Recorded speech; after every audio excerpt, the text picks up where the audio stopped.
My request to all the Muslim brothers and sisters, you go back to the Quran. Study the Quran. Quran is the most positive book in the world. It's a proclamation to humanity. It's a fountain of mercy and wisdom. It's a warning to the heedless. It's a guide to the erring. It's an assurance to those in doubt. It's a solace to the suffering and a hope to those in despair. You can get all these benefits only if you read the Quran with understanding. If you don't know Arabic, read the translation of the Quran in the language you understand the best. Implement it, inshallah. It will be a guidance for you for your full life, and you see. Assalamu alaikum, Doctor. It's my honor to standing here asking this question. And at the same time, I'm very sad to ask this question. If the Quran is a book of the guidance, and the Islam is a religion of the knowledge and all this, then why we are Muslim as a nation, as a majority, we are standing in the back among the nations?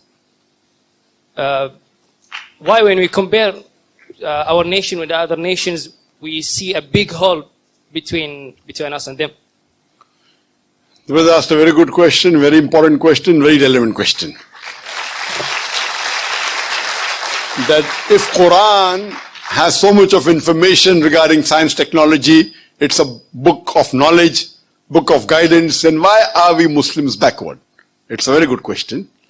The reason is, if we look back into the history, from the 8th to the 10th century, we read in the historical books, the Europeans, they called it as the Dark Ages. Dark for whom? Dark for the Europeans. The Arabs, the advancement they made in science and technology was phenomenal. If you had to know about science, if you want to do research of science, you had to learn Arabic.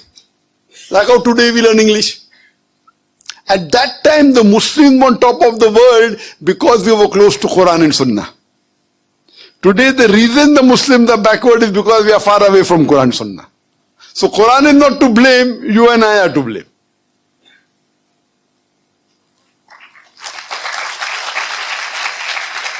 If you read in the books of history and books of science, I said in my lecture, Ibn Nafis. Ibn Nafis, 600 years after the Quran was revealed, was the first to describe the blood circulation. In a textbook, we know about William Harvey, we don't know about Ibn Nafis. So two reasons. Number one, Muslims have gone away from Quran and Sunnah. Number two, media. Media also plays a big role in it. In our textbook, in my school, I never heard about Ibn Nafis. After when I did research, I came to know.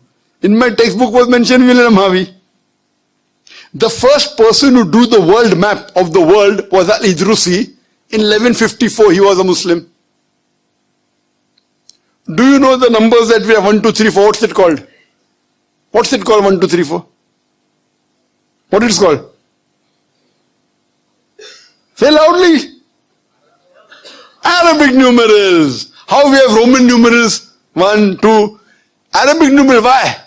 Because 0 was first introduced by the Indian. The Arabs took it up, put a decimal point, and we have the Arabic numerals. If you know about Al-Tusi, he was the one who discovered the Pythagoras theorem, which we learn in school. We learn Pythagoras theorem, we don't know the name of Al-Tusi. The square of the hypotenuse is equal in a triangle. The square of the hypotenuse is equal to the sum of the other two sides of the triangle. Do you remember or you've forgotten? You remember, na? MashaAllah, good student. Who was the person who discovered it? Now you came to know, correct? Better late than never. Al-Tusi, Muslim. Trigonometry, we learn trigonometry. Who is the main person of trigonometry? Al-Biruni.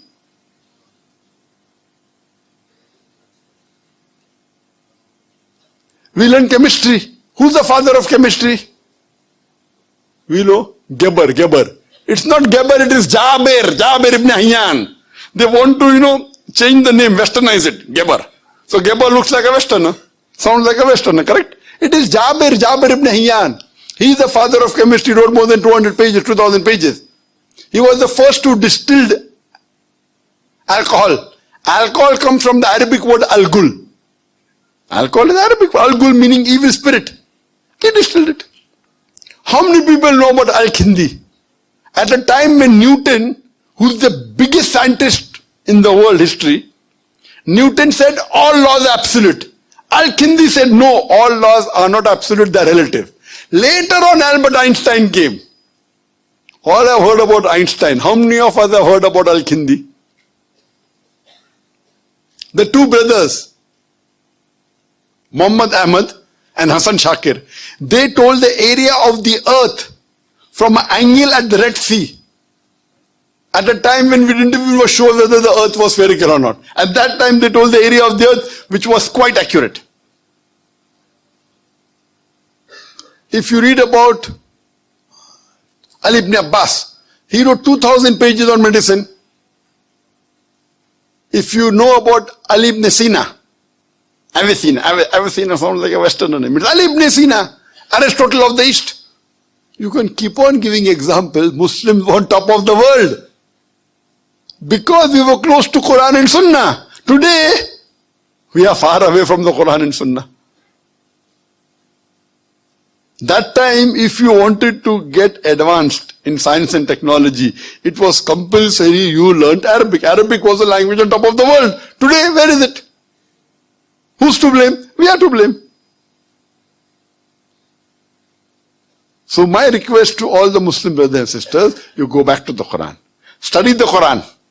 Quran is the most positive book in the world. It's a proclamation to humanity. It's a fountain of mercy and wisdom. It's a warning to the heedless. It's a guide to the erring. It's an assurance to those in doubt. It's a solace to the suffering and a hope to those in despair. You can get all these benefits only if you read the Quran with understanding. If you don't know Arabic, read the translation of the Quran in the language you understand the best. Implement it, inshallah, it will be a guidance for you for your full life and you'll see your life change. Hope that answers the question.